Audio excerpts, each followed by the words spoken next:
mentality.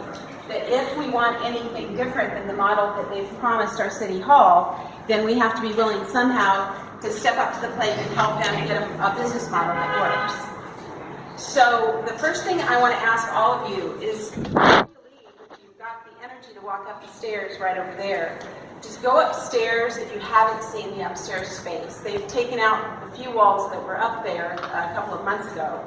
And it's wide open. You can see that clerestory of windows and all the big beams. And just enjoy that space. And then look around you right now on this bottom floor. I can see that we're going to have probably finished off concrete on the floor. They'll have to finish that a little bit. The exposed brick walls, the big old warehouse windows, which you don't really have upstairs, is one of the pluses, I think, of the downstairs level. That makes it a little different than the upstairs level. It has the more rustic beams and that clerestory of windows along the top. And just enjoy that feeling of space here in Salem, because this is the only downtown warehouse style historic. It was built, what was it? 1925. Historic character and a bit of industrial character, right? Natural materials and industrial materials. And not only is it historic, not only is it a big open space on both levels right now, but we're right at, I would call, prime historic downtown crossroads in Salem. Wouldn't you agree? That's one of the best crossroads in Salem. And this space, I think you really need to think of it as not an indoor space. You need to think of it as an indoor open space. Right now, it is an indoor open space on both levels. So let me come right down to the bottom line. I'm for apartments in the downtown to infill the downtown in appropriate spaces. I think it's a great idea to keep adding to the downtown population. But I want you guys to really think about this building, this property, as something unique, because it's the only one we've got. They tend to have typical divisions of rooms, that kind of thing. They're already carved up. Okay? This is the only one that's alternate visions for this if we can help them pull it off. The issue is this whole thing has gotten sold fairly quickly. The city acquired it in early December. There was a public hearing that no one spoke at because we just didn't know for various reasons in early January. I found out about it in mid-February, and I've been working like, I don't know, I've been paddling like a little duck ever since then to just try to spread the word and really think about the issues. And as I've thought about it, I've been open to, would it be really so bad to fill it with apartments, or even fill it with apartments upstairs? And in some conversations I've had with Ed and Brent, they've discussed the idea of, well, would it be okay to put apartments upstairs for you and keep the downstairs kind of open for some of these multi-destination, multi-use venue that you seem to want down here? And I said, that's better than nothing. That's a partial win, right? So of course, I would take it if that's what I got, right? But I want us to think about just one more thing, because we don't have a long time window if we want to affect the end use of this entire building. So let me just show you 3 things, okay? Some of you may have already seen these. Just gonna flip them. At least the first 2 you will see. So I'm an illustrator, an advertiser, a graphic designer by trade, okay? So this is just a vision of a building. It doesn't have to be called Community. It can be called the Body Shop. It can be called Salem's Market Square. I hear tonight that people would like the history of the auto body shop brought into it. But the point about this is that it's this old historic warehouse structure that's right on our main corner in our downtown. And what I would love to see this big open space as is for us to think about maybe using it, figuring out a business model that would work to give us a multitude of commercial spaces, multiple destinations, both upstairs and downstairs. I would take the partial win if they were willing to give us the downstairs and maybe work hard on a back plaza parking. And let me clarify that from my point of view, let me show you the next one. This black and white drawing is a rear view of the building. And if you haven't seen it before, what I love about the back parking lot, and you would have to work with Faisal Khan next door because it's those buildings, but it has this indent between all three buildings. And that indent is crying out to be something like a lunchtime performance venue or a festival performance venue or a hangout space. So what I see is, and I've probably overbuilt the plaza blocks here, I've thrown in a fountain in the center with a few benches around it, but that would take like 2 parking places, okay? If you combine these 2 parking lots together, you could actually come up with something that's both parking and plaza. So there's corners like that indent that could be your hangout space every day because you really can't park very easily in there. But during festivals, the entire place could be something fun. But on weekdays, you can park there, okay? So I'm not thinking you take away the parking at all. I'm saying you dress up the corners, you put a little plaza blocks in that indent, you think about how you could dress it up so it was more of a plaza as well as a parking lot, okay? So I think there's great potential for that. But one of the other things I love about this building is that back incline. Did any of you walk in the back incline to get here? Because I did. I approached it from the back. It's wheelchair accessible. You got the garage door that opens, the wide open entrance to it. Things like that make this a really unique space. One of the things I think that's important for a city to have, a community to have, is both outdoor open space and indoor open space. Places for people to gather and hang out and have space to breathe, to come together with their neighbors and their friends or their family and have things to do for a night or their date, or their, that sort of thing. And this sort of building is the one shot we have that's already built downtown. We're not going to invest millions of dollars into actually building the venue because it's here. The industrial materials are already here. The high ceilings and the big open spaces are already here. The cute features like that incline and the garage doors and the cargo elevator are already here. The big warehouse windows, done. You see what I'm saying? It's here. We don't have to invest twice as much as we thought we were going to spend to build a new space, okay? This thing is authentic.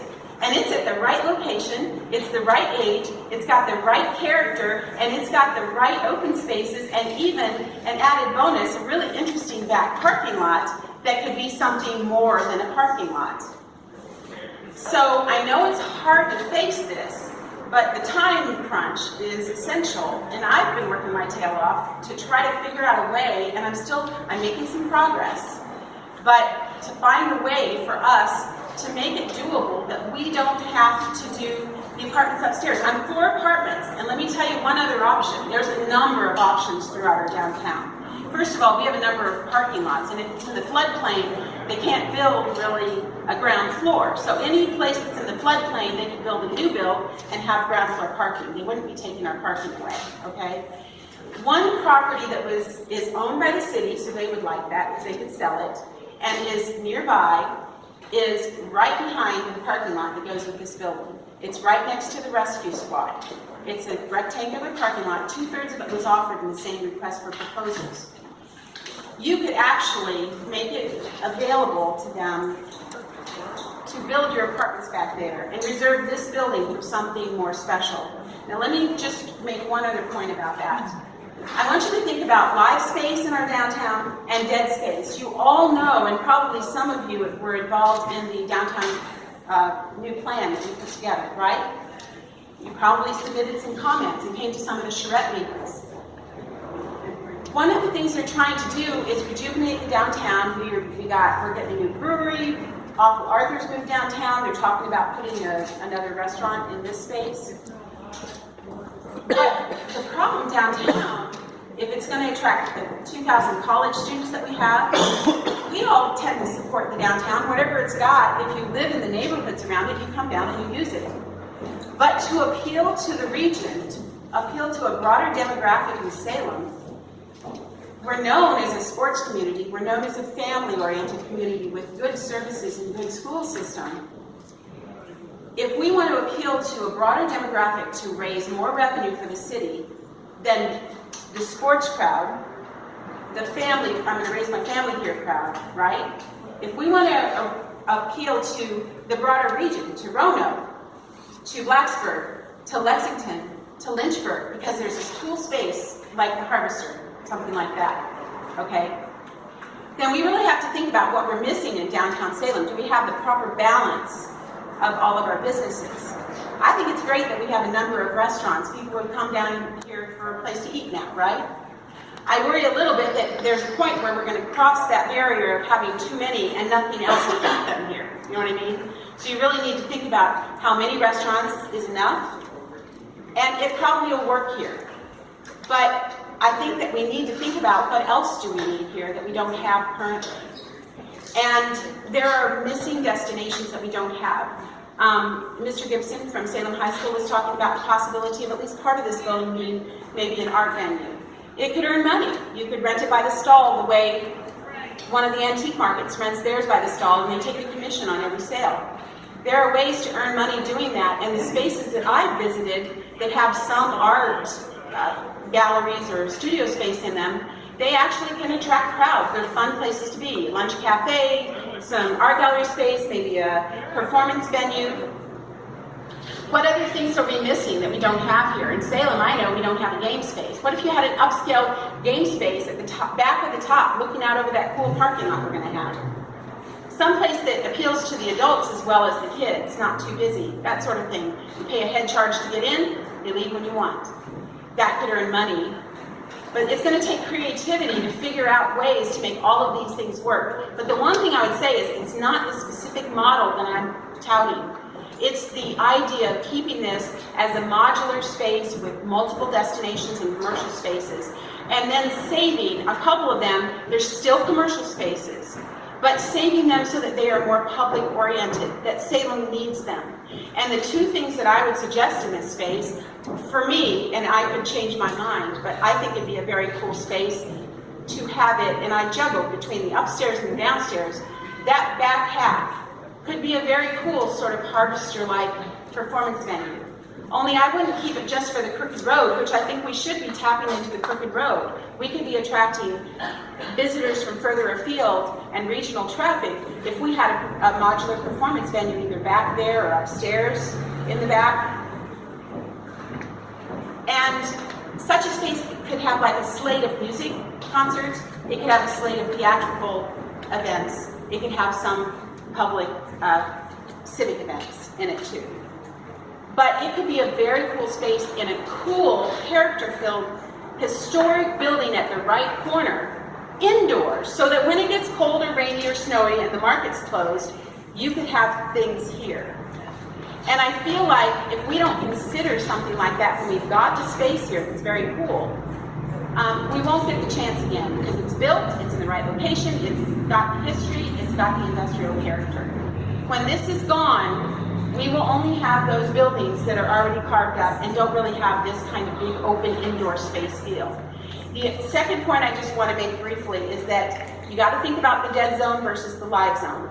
A place that has a lot of things for us to do will gather us. You could have lunchtime folk groups just playing for tips. There's lots of fun things that could be happening in a space like this. But if you have apartments, the downside of that, and I am for apartments in the right location, and there's many locations I would be in complete agreement that they could use apartments. But I think the city was trying to do a good thing here when they suggested apartments. We need more people living downtown. But I would argue that Salem's different than Roanoke in that regard. Roanoke had like 6 people living there about a decade ago, right? But they have over 2,000 people living down there now. And one of the things that they've done to bring people to downtown Roanoke is they have a number of these kinds of big multi-story warehouse buildings or multi-story buildings. And the developers have come in and they've put in upper floor residential and something like a brewery or a business on the downstairs floor. And it's flipped Roanoke, hasn't it? It's really beginning to boom there. And now they have over 2,000 people living down there. Well, we've got 2,000 college students, and we have stable neighborhood populations all around our historic downtown that can walk here every day. So what we really need to do is think about how we can attract those college students so that they'll come here every weekend instead of going home, and how we can attract wider regional traffic, cover more bases to gain more revenue for the city. Apartments will attract, let's say they have 10 apartments, you're going to have 10 to 15 people renting those apartments, depending on if they're single or they're married or whatever. But these kinds of venues, multi-use venues, will attract crowds. And it won't just attract residents. All of us would be able to use the space. It wouldn't be carved up. But it would also attract the college students, and it would attract the broader regional crowd, because it would be a cool space to visit. And it would be a place you want to linger with your friends. So think about the fact that apartments would create a dead zone, basically, in one of our best buildings with the most potential in our downtown, and the only one we've got like this. Apartments elsewhere would be great, but here we don't really need apartments in this space. And the other thing I want to say is upstairs, you're going to be carving it up. Even if it's just apartments upstairs, those wide open spaces upstairs would be gone, by nature of how you build apartments. And one last point about that is if we built out this space, finishing off all the raw materials you see here and just making it functional, and then using modular things, cool, but modular things to separate the different venues. It would be much less expensive. It just would have to be much less expensive. There would be things you would still be forced to put in, such as Brent said, you'd have to have an elevator to the upper floor. But I would argue for successful apartments that actually appeal to the broader base than just college students, you'd have to have an elevator for that too.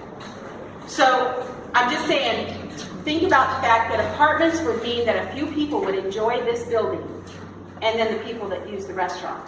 But we wouldn't. We couldn't come and enjoy this big open space anymore unless we rented the apartments. And a place that has multi-destinations that we need, that we're missing right now, that's something that all of us would enjoy, and the broader population. I want to show you one last thing, and then I'll stop. This is something that I put together. It's a host of other cities that have put together warehouse projects. And they've done creative things with their old warehouse buildings. This is Greenville, South Carolina. They actually have just the frame of an old warehouse they stabilized, and they use it for function space right near an outdoor amphitheater. Okay? Then here, guess what? The Harvester.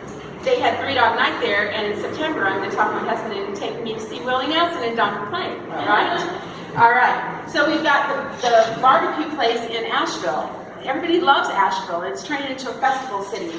Down here, this is the Torpedo Factory that's really an art venue in Alexandria that Mr. Gibson was talking about. And it is a hopping place now, and they use it for functions as well. And then down here, this is Richmond. This is an old trolley station. And VCU finished it off as an academic space, an art gallery, and a performance venue, and another performance venue, a very cool space. And the last two I have is ours. This building. I love the idea of whether that's right for this space. I'll take half a win, and I will work really hard to give them a business model that they'll be happy with. So a half a win would be sort of like the plaza in this lower level, right? Apartments upstairs. But I honestly think if we finished off this whole space, all of these other communities, do they know something we don't know? Part of it is making money, yes, but in the long run, you become a venue that everybody's visiting. You're hot.